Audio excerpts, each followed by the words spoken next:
say that we have a sign-up sheet, and if you'd be so kind as to sign that, that will ease our reporting duties to the Department of Education and Professor Walbridge. Okay, well, thank you. Appreciate your coming. It is what sounds to be a reasonably abstruse talk. Sasan Muqaddam is currently a visiting scholar in the Department of Near Eastern Languages here. He got his PhD in Persian language and literature from the University of Arak, which is A-R-A-K, not I-R-A-Q, in Iran, specializing in Sufi literature.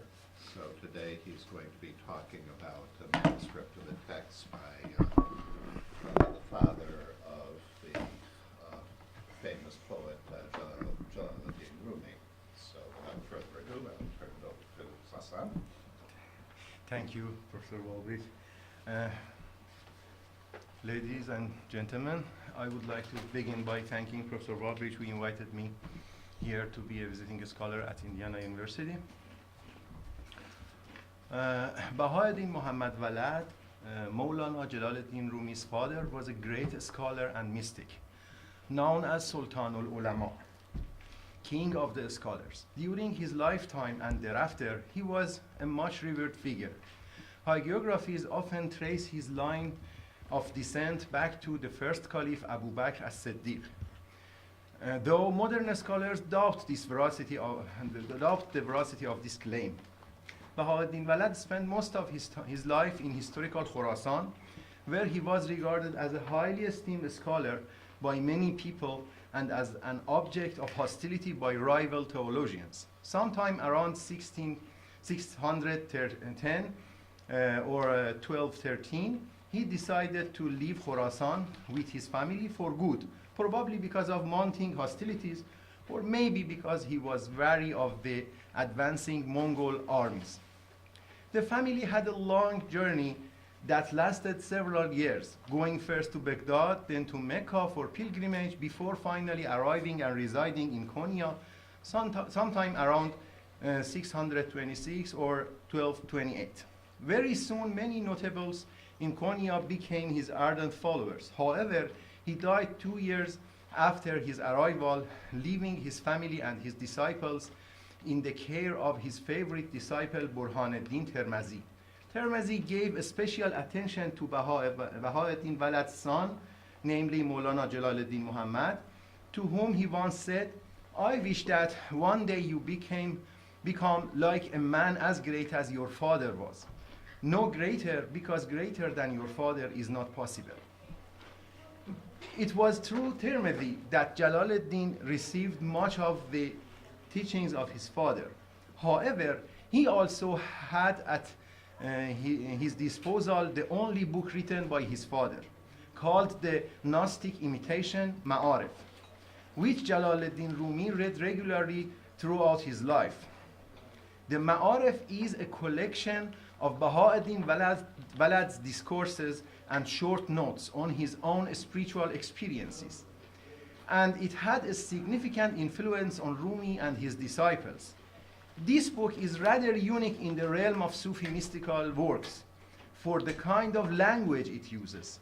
It seems it was not intended for the general public, but rather for Bahā'u'ddin Walad himself and perhaps for those disciples closest to him. In 1950s, the famous and renowned scholar, the late Furūzānfar, made mistake, I think.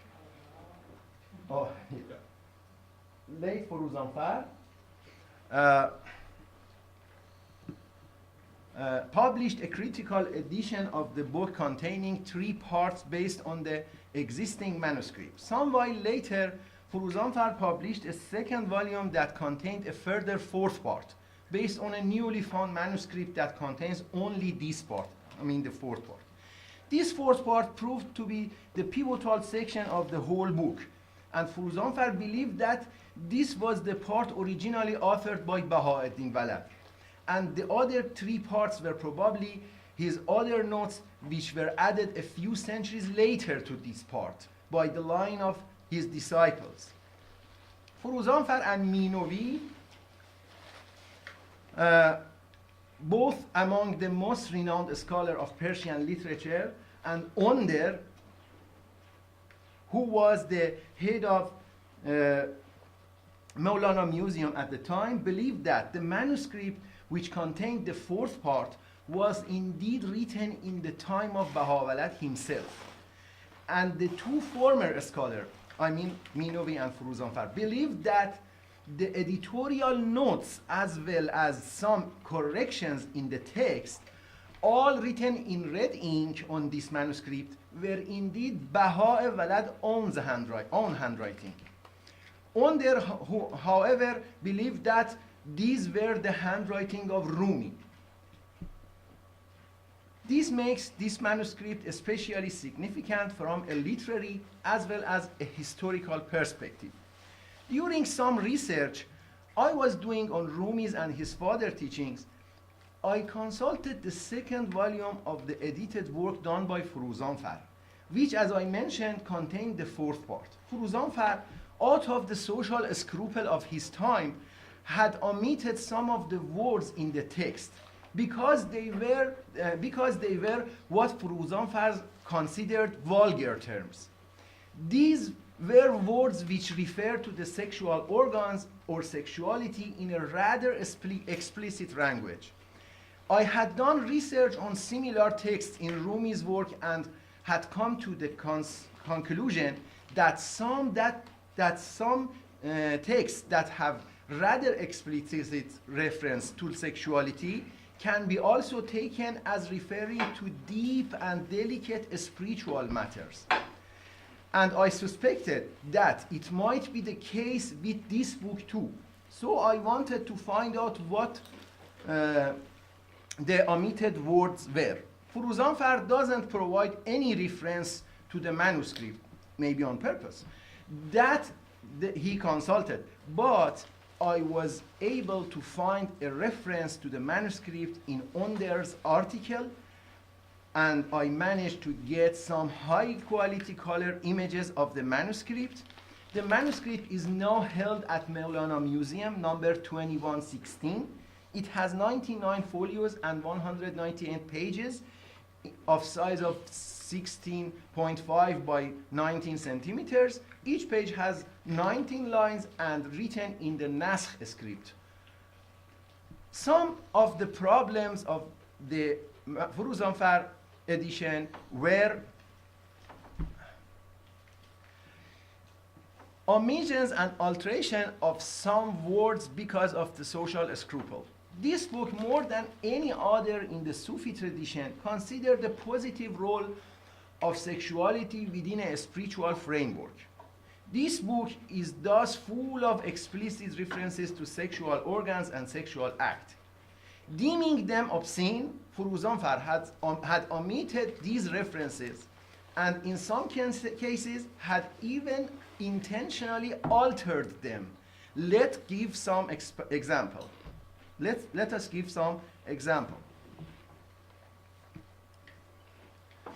There is a passage where Bahā says, praise be to God, those young virgins chirping with their young husbands and trembling beneath the penis. Here. Furūzānfar has changed it to the word غَيْر. The word is used for penis is ear. Furūzānfar has changed it to غَيْر, meaning other. This had the unfortunate consequence that no less great as a scholar than Fritz Mayr had to go into laborious length in order to give a meaning to the sentence, interpreting other as God. Unter einem anderen.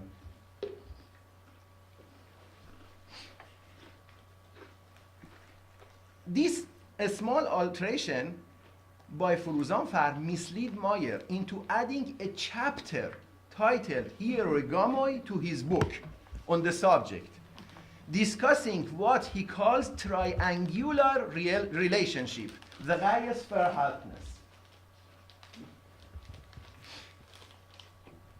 On this, Meyer was seriously mistaken, but one should excuse him as he had based himself on an erroneous edition. However, most of the problems have been caused by the poor quality of black and white images on which Furūzānfar had based his work. There were many problems with those images, specifically mistake caused by poor quality images. There are some stains on different pages of the manuscript, apparently because of humidity.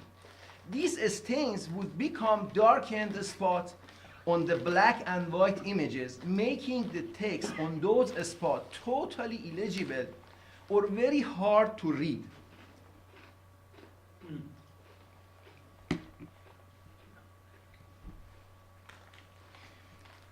In this slide, you can see one example of this at the corner of the text. This part is in color, can read, could be read, but here it's not possible. As mentioned, the text in the red color that were added to the book are believed to be the handwriting of Bahā himself.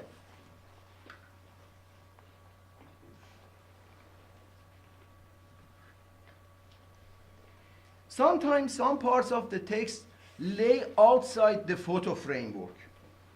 Here, for example, was not in the framework of the photos that Furūzānfar had in hand. The third category of mistakes are those of wrong readings on the part of Furūzānfar or his colleague and student who were helping him on this project. There was also some confusion in the order of pages. It seemed that there was some intentional reordering of the pages because some owner of the manuscript at some point wanted to prove the age of the manuscript by bringing a page which contained a date to the end of the book, where the colophon page usually lies.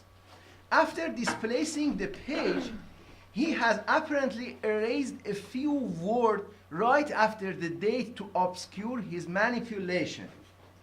Here.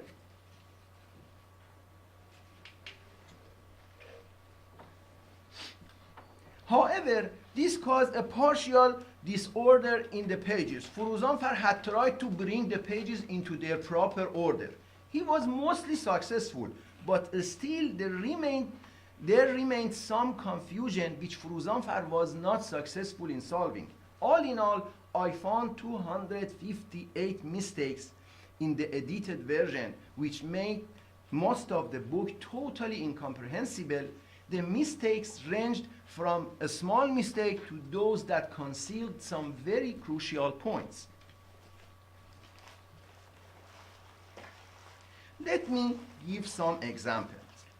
Eliminating or otherwise altering sexuality explicit term had the effect that one of the particularly important aspects of the Ma'arif was almost completely obscured, namely the highly positive role that assigned to sexuality with respect to the spiritual life.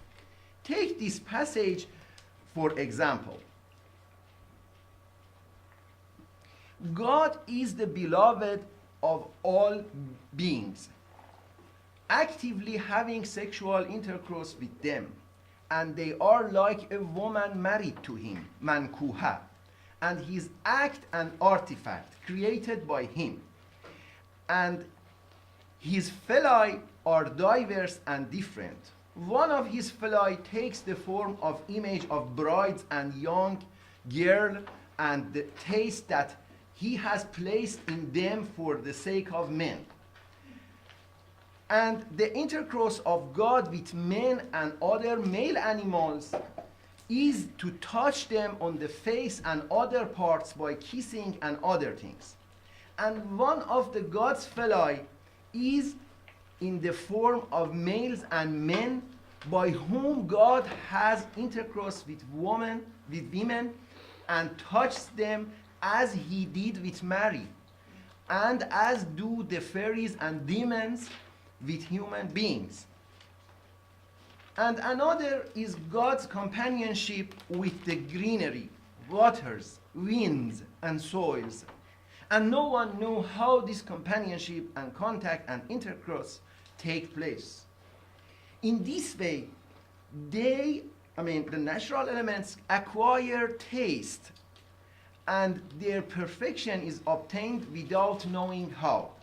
When God's companionship is diminished in respect to a being, its perfection begins to decrease, just as when the bridegroom turns away from the bride, she withers away. God has intercourse with the intellect. The taste of the intelligibles comes from that. And the same can be said regarding sense perception. This is an illustration of the fact that God is the one who has intercourse actively with beings, because they receive taste when God put taste within them and in their vaginas and phalli, bringing the taste into existence. And the taste is comparable to a phallus that God puts in them. Within the breast, he placed the taste of love and love kindness. It is as if God puts phallus in the breasts. And the same can be said of the intellectual taste. At the time of heedlessness and suffering, my body and soul were troubled and shivering. I looked carefully, saw it trembling with love for health and well-being, and seeking it. It was as if God was intimately communing with my body, since he was placing in it the taste of seeking bodily fitness and health. And it was trembling like a virgin girl lying beneath the phallus of the taste of seeking bodily fitness and health. Just like the bride begs during that moment of copulation. Here there are two problems. First, the omission of the word phallus in so many places, and the fact that Baha'u'llah has used a rather quaint word for copulation, naik, renders this crucial part of the work incomprehensible. This part of the Ma'arif is exceptional in its usage of sexual symbolism in this explicit manner. If we turn to other volumes of the Ma'arif, we find clues for interpreting this passage. On page 318 of the first volume, which has been edited by Furūzānfar, we read a passage in which Baha'u'llah was speaking with a Hindu. This dialogue could give us a key for interpreting previous monologues. I asked Yasamin is a Hindu girl, about the idols of India. Yasamin said, the idols are called Deva, Div, and each of us Hindus offers the Deva whatever he has of gold and jewelry, and decorate the house of the Deva with gold and silver, taking pride that their Devas are so elegant. They do this because they consider their Devas to be honest, true, faithful, and devoid of treachery, and that they meet their needs. You should also try to have such a quality so that everybody sacrifices himself for you.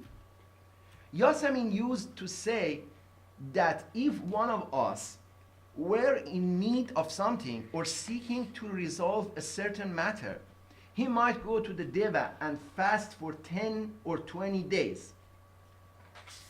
beseeching and serving the Deva and pledging that he will not leave that place until his wish is granted.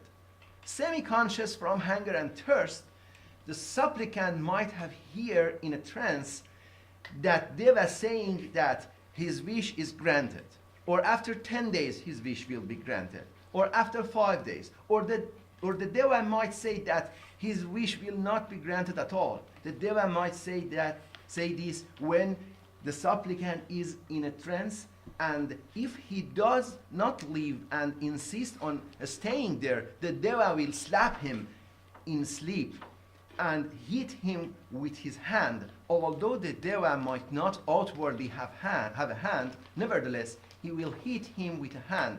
Therefore, you should understand that the miraculous deed of saints and the ultimate aim of miracles and wondrous visions are not brought about by cleverness and rational argumentation, but by believing in the object of one's worship.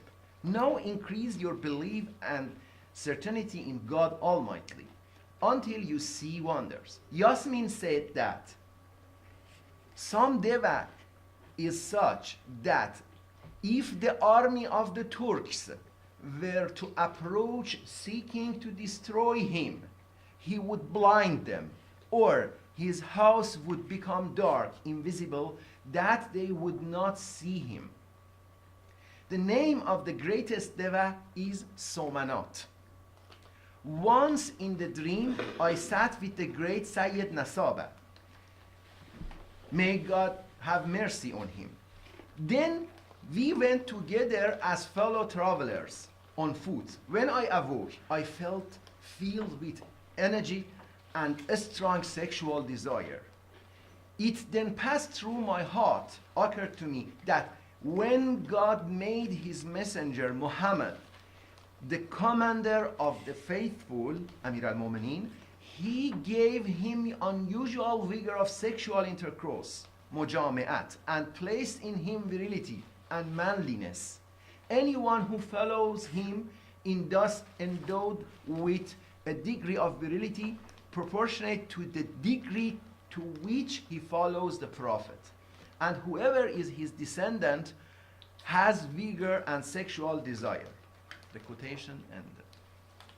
Again, we have an abrupt change of subject in which the explanation given by Yasmin, a Hindu devotee, ends with this sentence: the name of the greatest Deva is Somanat. After this, Baha'u'llah proceeds to relate his dream and his feeling concerning the arousal of sexual desire, as discussed above. This is followed immediately by the passage also quoted above about the sexual potency and prowess of the Prophet. The arrangement of these seemingly quite unrelated topics is strange, yet very significant.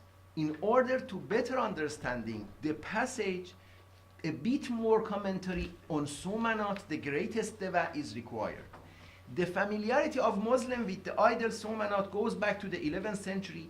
Abu Rayhan Biruni, in his Mal al-Hind, the book Mal al-Hind, mentioned that Somanat is the statue of the phallus of the greatest Deva. And this statue is called Leng. Hence, it can be assumed that Baha'u'llah was familiar with the notion of lingam in the Hindu tradition. This readily solved the above puzzle. By discussing sexual desire and its spiritual import, Baha'u'llah is referring to the Hindu notion of lingam, that is the phallus of the greatest Deva. And he then proceeds to consider sexual desire in the context of Muslim spirituality. The reference to the Turkish army in this passage quite clearly refers to the Mahmud of Ghazna invasions of India in 1021-1026 in Gujarat. He ordered his men to destroy the statue of the sacred idol, a Shiva lingam called Somanat in Kathiawar, worshipped as one of the 12 main Shiva lingams, and despoil the temple of its riches. it is reported that it was foggy in the trenches during Mahmud Ghazna battle in the Somanat temple. So Baha'u'llah mentioning the temple becoming dark may refer to this report. Abu Rayhan, who accompanied Mahmud to India, continues at present, it is, the time of Abu Rayhan, its head, the statue head, lies on the ground in a square in the city of Ghazna. There are also other parallels. In Kedara Kalpa, we can read a part of Nandi Upapurana, where Shiva says, I'm omnipresent, by especially in these 12 forms and places. Then Shiva refers to the 12 statues of his lingam. One is Vaidayanata, which bestows cure and health, and it is known as the Lord of Physicians. It is interesting to compare this with what Baha'u'llah described as the phallus of the taste of seeking bodily health and fitness. Or take this passage from the Ma'arif, for example. The strength and force of an enamored phallus aroused with sexual desire, and the vagina of a desirous woman is the most exalted place of worship of the Lord. And that worship is to show love and kindness. However, the love and ardent affection of the gracious giver is demonstrated by bestowing sexual desire. Shahwa being indeed the supreme grace, and among the rivers of grace of paradise, it is the river Tasnim. So, whoever is given the ability to fulfill the religious duty of the delight of sexual desire, he is more worthy of worship, of his worship, and in showing ardent love at that very moment than those who are deprived of this. Two words were omitted in this paragraph by Furūzānfar. One for phallus and the other vagina. He had also omitted the expression which means at the very moment, fi tilka al-hala. He had also altered the expression those who deprived of this, mimman harama minha, to a completely obscured and meaningless expression. Baha'u'llah asserts that transformed sexual desire or shahwa is able to assist and even improve the quality of the devotional works and spiritual exercises performed by spiritual wayfarers. So, in this fashion, in the mystical thought of Baha'u'llah, sexual desire holds a very exalted place. Furthermore, there are certain passages where a close reading could give interesting historical perspective which had been neglected in Furūzānfar critical edition. A rather interesting example is where Baha'u'llah discussed the disconnected letters Hamim at the beginning of some Quranic surahs. He mentioned rather in passing that it means everything in existence has been destined. قُضِيَ مَا هُوَ كَائِنٌ. We can also see exactly the same statement in a recently found part of Ma'arif in manuscript number 79 of the Konya Museum. Now, this explanation turns out to have great significance.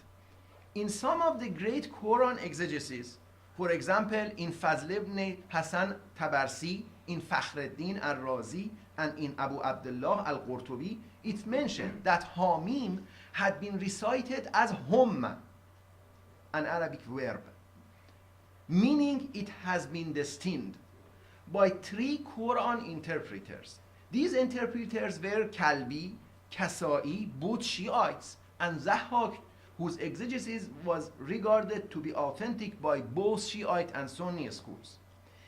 These were the only people who recited Hamim in this manner. And it is interesting to notice that Baha'u'llah gives a meaning to these letters compatible with those readings. Thus, although Baha'u'llah's statement at first seemed unimportant, in fact, connects him to a particular tradition of Quranic exegesis and allow us to better understand who influenced him in this field. There is also an interesting instance of a mistake in some manuscript of the other parts of Ma'arif. Some paragraphs of the old manuscript of the fourth part have been reproduced in manuscripts of the other three parts. As mentioned, these manuscripts are more recent. However, Furūzānfar, for some unexplained reason, gave priority to his reading of the more recent ones. Take this for example. In the sentence, the word is like a decorate marquee. Even though magnificent, it will be packed up and set aside soon. Because the scribe of this manuscript had written the conjunction vav very near to the next word,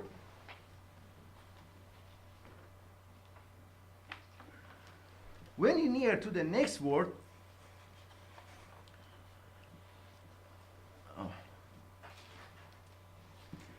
the scribe of the manuscript, which is now held in Istanbul University, number 602, read the letter Vav as a part of next word.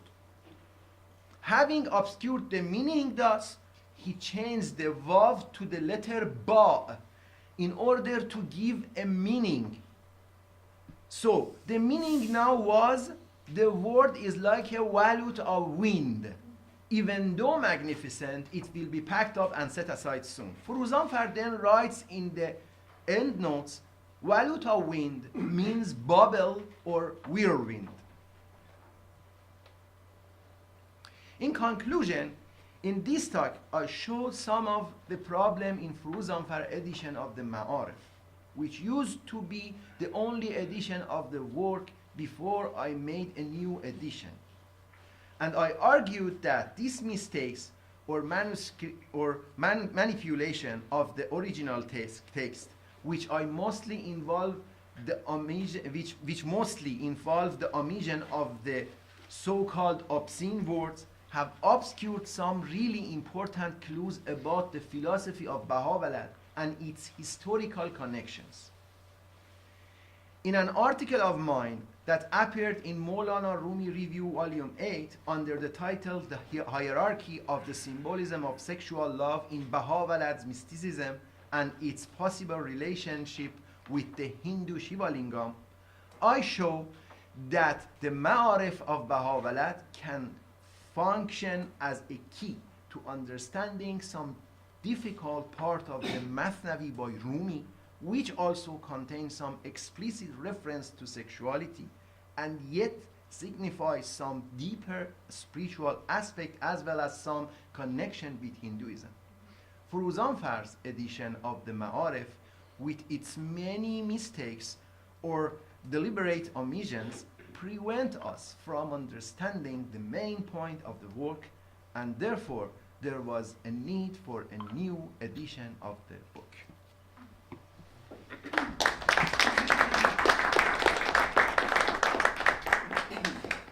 This perhaps explains to me why my Rūmī teacher, Anne-Marie Schimmel, didn't let us read certain parts of the Masnavi. So I presume questions? In this, it's much more explicit of pornographic readings, the way that he's describing. I wonder how the general population of that time, which was very traditional, reacted to this. Of course, it's not that everybody could read it. And I want to know, why do you think that Furūzānfar, intentionally removed these terms coming to that? Maybe there has not been that much of change in 7th century between that time and modern Iran? I mean, do you have any explanation? Actually, it was my question at first when I faced with this. I stole your question, so you have to answer it now. But the thing is that through some professors who were colleagues of Furūzānfar, I tried to find the answer for your question. The thing is, this manuscript was something very personal, and it's said in some references that there was a manuscript that always Rūmī keep in his slave and didn't give this to other peoples. And as William Chittick write on his back feedback for me about this article, he said that might the cause that Rūmī always keep with himself this, and this was somehow I mean, maybe all the disciples somehow hide it from others. And as Chittick comment on this, he said this must be just for himself and the very close disciples. So the you know, mystical tradition always kept some very secret things and don't let it to be public outside. Therefore, I think this is the main reason. And about Furūzānfar, Furūzānfar completely understand that these texts refer to Shivaism. Professor Mujtaba'i, when I met him and speaking about this, because you know he is a very great scholar about Hinduism, he spent most of his life in India, in the International Library of India, Persian Library of India, and he was sometime he had the position of the cultural yes, and there, and he said, I met Furūzānfar a few years before he passed away, and he says, what Bahā says, if it is possible for God to have many life, so he come, and then he said, why this Shivaist says? So he brought the word Shivaist in his, I relate from Professor Mujtaba'i, and he knew about that, that it is Shivaism, and he completely, covered it and hide it and didn't let to being published out. So I think the thing, and I asked my professor why he did this. He said, you don't know the atmosphere of that time. I said, oh, that time was before the revolution, and who cares that what he said, no, you must consider that Minovi that let me show his picture here, maybe, yes, Minovi here, he was teaching Ma'qul and Manqul in Hawza, and once he said something irreverent about religious things, and then Burujerdi, Ayatollah Burujerdi received a call, Shah received a call from Burujerdi, tell this man, go out Iran and don't come back. And he went and didn't come back. So the power of people, religious people and religious authority was very, maybe some person think, no, they didn't have any power on that time. No, they really had power, and it might be a problem for who published it on that time in Iran.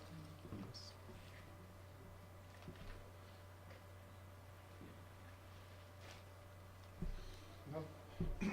Are there many manuscripts of this text, or is it something very rare? No, it's very rare. It's the, they are a quarrel that this is the manuscript exactly written in the time of Baha'u'llah, and they believe that the marginal notes are Baha'u'llah handwriting. Of course, I'm working on this, and I try to find reality about this, but Furūzānfar and Minovi and also on there, all of them are very great scholars. They said, we believe by, stylistic and the, the scientific methods for guessing about the history of the book and date of the book by the material of papers and other things. We believe that it is written when Baha'u'llah was alive. Yeah, I just wonder if you consider people like Ibn Arabi when they talk about encountering with God to be like a feminine. And it's also, I guess, in some other mystical traditions as well, they have the same thing. And if it is the same thing and Rūmī and Ibn Arabi talked about as well, why they try to hide? Actually, all of them say, but just say wasl, or at the very, explicit manner, they will say maybe some word sohbat. They didn't use with these words. These words are completely rare. The term, yes, Ibn Arabi has many reports about this kind of mystical relation that symbolized in the sexual, framework and sexual words, but not as much as explicit here. The thing is. So this is the, if I understand correctly, this is the fourth part of a larger. Yes, it's better to have an explanation. 1, 2, 3, 4, it's not actually the name of this manuscript. Because Furūzānfar find the first, he's put the name 1, and then the second 2, the 3, the third 3, and the fourth 4. So he find this, and this was the pivotal actual manuscript, and was older than all of the 1 and 2 and 3, but he put the name 4th because he find it after those 3. But it's a fourth part, not a fourth manuscript, right? Fourth part means fourth founded manuscript. Oh, it is the fourth manuscript? Yes, exactly. I see.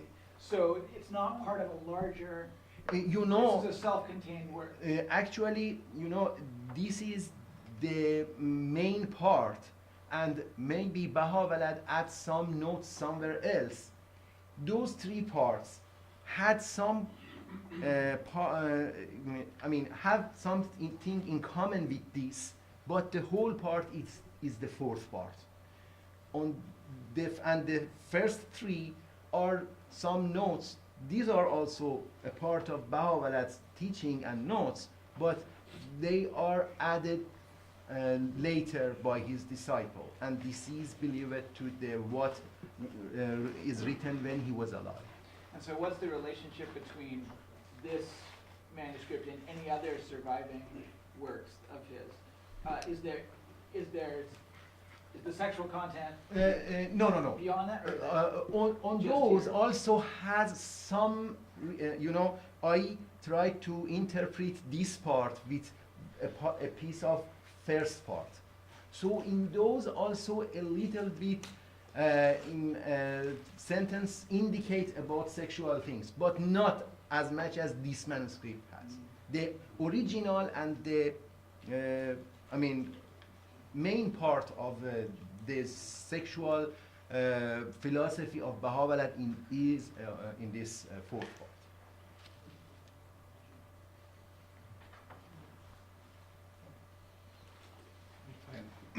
Do you know of other mystical texts that draw on Hinduism, or is this something that's unique to Baha'u'llah?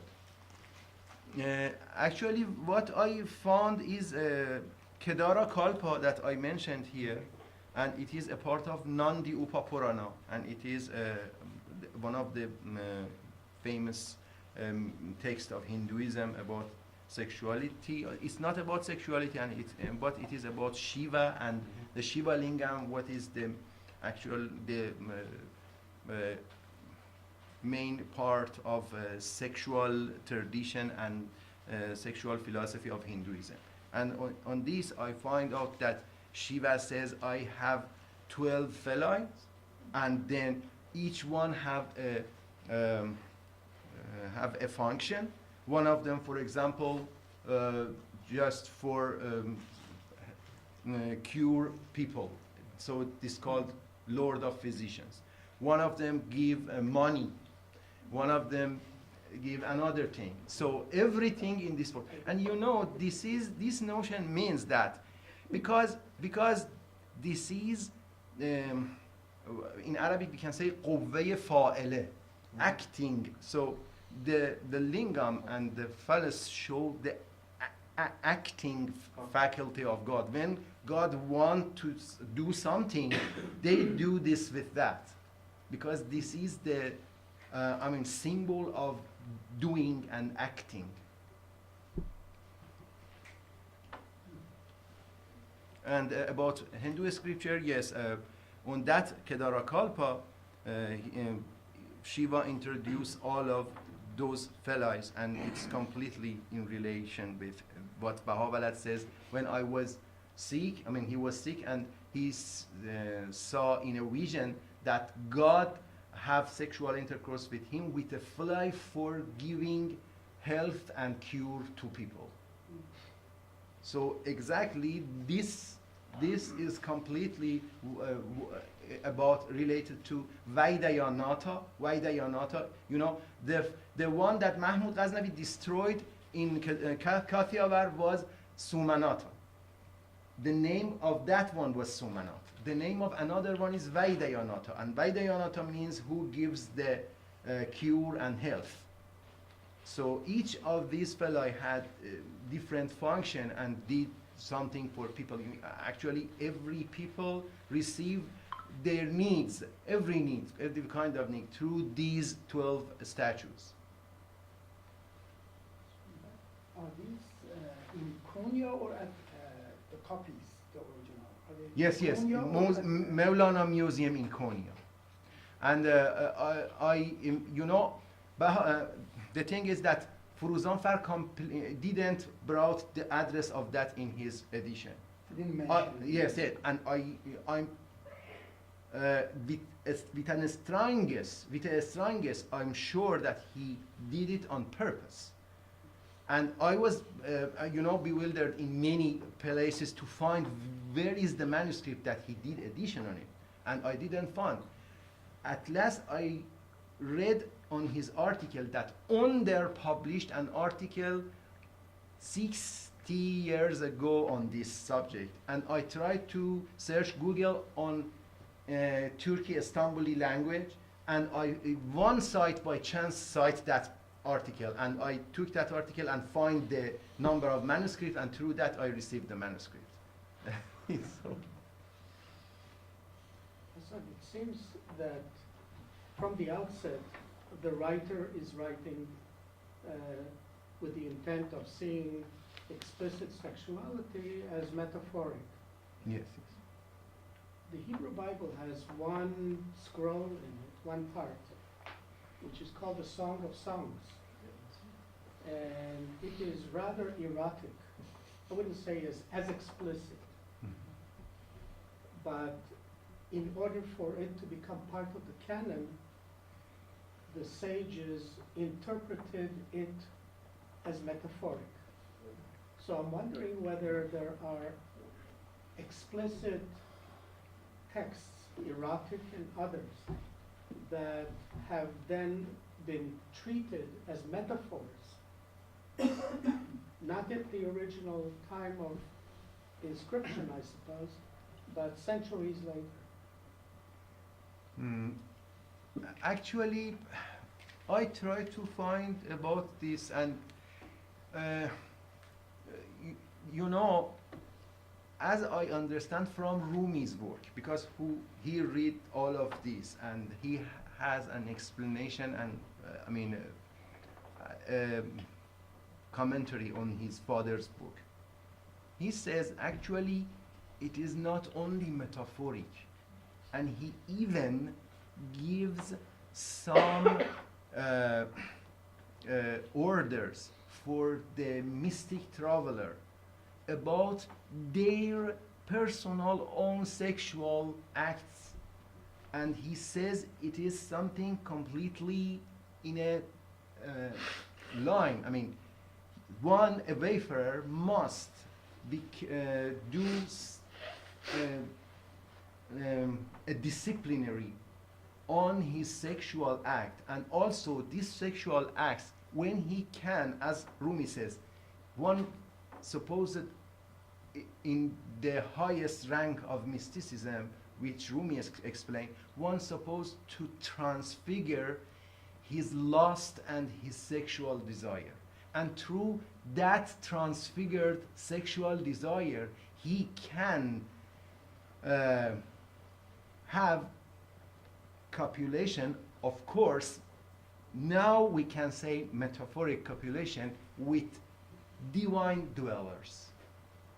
And for example, Baha'u'llah somewhere says, I have intercourse with the names of Allah. For example, with Rahim, with Rahman, and with that.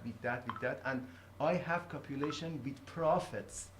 And through each copulation, I receive the rank of spirituality that they have. Actually, so this is, in some part, he said, for example, about the prophet, Baha'u'llah says that